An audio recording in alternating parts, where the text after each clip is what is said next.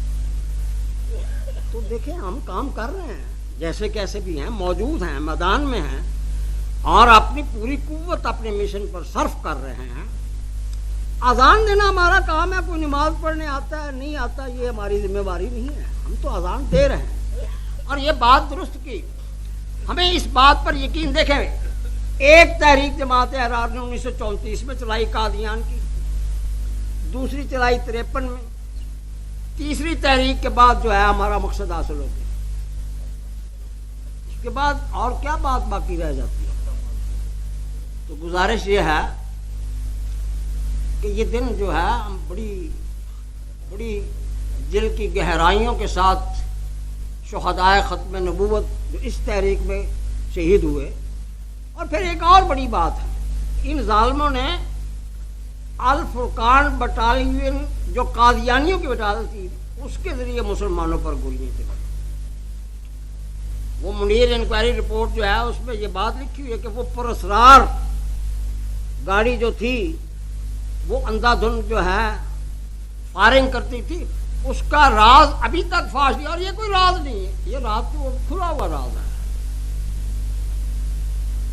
یہ ظالم اس قدر ہیں کہ الفرقان بٹالین کی طرف سے مسلمانوں پر گولیاں، جو قادیانی بٹالین تھی جو ہماری پاکستان کی فوج کا اس وقت حصہ تھی،